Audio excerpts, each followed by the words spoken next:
My life before I was diagnosed with cancer was pretty typical, just average life. In the summer of 2012, my husband and I went backpacking in Europe, and I came home with a sore shoulder. And I went and saw my family physician, and it was the exact same symptoms of a rotator cuff injury, and so I started doing physiotherapy. And one day I actually felt a lump in my armpit, and I had physiotherapy that day as well. And my physiotherapist, she felt that lump as well. She said it was pretty out of the ordinary because I had some movements that weren't typical for someone who had a rotator cuff injury, and then I should get it checked out. So the next couple of days I saw my physician again, and I had an ultrasound done, and by the time I was done the ultrasound and got back down to my car, my physician's office was already calling me to come back that afternoon to talk because something had come up on the ultrasound. And it was what they suspected was a bone malignancy on my upper arm, and the biopsy that was done confirmed their suspicions. I reacted to the diagnosis in a lot of shock because I kind of had suspected it was going to be bad, but I didn't want to frighten my husband. But I tried to keep calm for a bit until I only lasted about a week, and then I kind of started to accept it, where I didn't really have to pretend like it was all okay, and that it was harder to pretend that it was all okay. And once that shock and that we can start dealing with this day by day kind of thing, things got a lot easier. I received chemotherapy, and also I had a surgical resection of the tumor on my arm. I received chemotherapy for 2 cycles prior to my surgery, and then afterwards I received 5 cycles of chemotherapy after the surgery.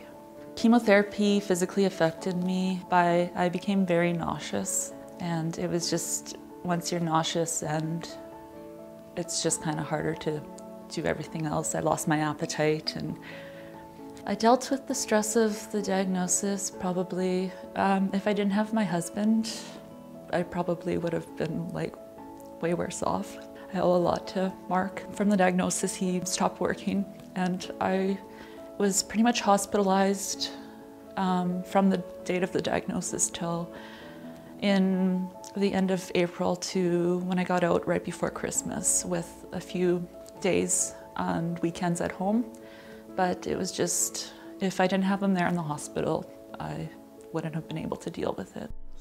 Since my diagnosis, my lifestyle has changed, where I am probably more appreciative of the little things in life, and expressing a lot more gratitude in the things that I do have. Just kind of living life in the moment rather than, oh, we'll go on a trip next year, or we'll do this, you know, whenever, where it needs to be kind of done now because we might not have tomorrow. I initially heard of the Pink Wig Foundation from where I work. I worked at the Saskatoon Cancer Centre, and I know there was some talk about this foundation and what they did in the community. I believe I was a suitable candidate for the Pink Wig Foundation because I was off of work, and my husband had decided to be off work as well, and so with both of us off work, our income kind of stopped there for a while, so it was very helpful that the Pink Wig Foundation could help us out in that time that we needed. Receiving the money from the Pink Wig Foundation, it helped out for myself and my husband. It was just immensely, like it just took away a lot of stress. When you're sick, you have a lot of other things to worry about that are more important probably than money. So knowing that that stress can be taken care of and that you don't have to worry about it it's very comforting to know that there's one less thing to worry about. Definitely would like to say to all those who donated to Pink Wig, big thank you. That there's not enough words to say thank you for all the people to help out in that situation, and how it really, even a small donation really does make a difference. Once I am fully recovered, my husband and I are planning to take a big trip.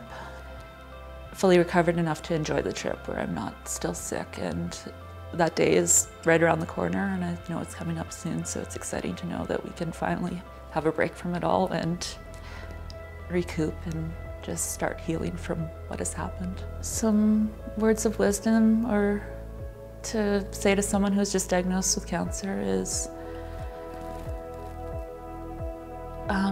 it's okay to cry, it's okay to be stressed out, it's okay to show emotion, and that it's very important, though, to rely on your family and your friends and those who are extending help towards you, that at that time you do need it, and it's important. You can't do it alone, so surround yourself with those that care for you.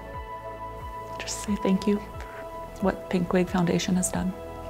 It has helped us out a lot. So.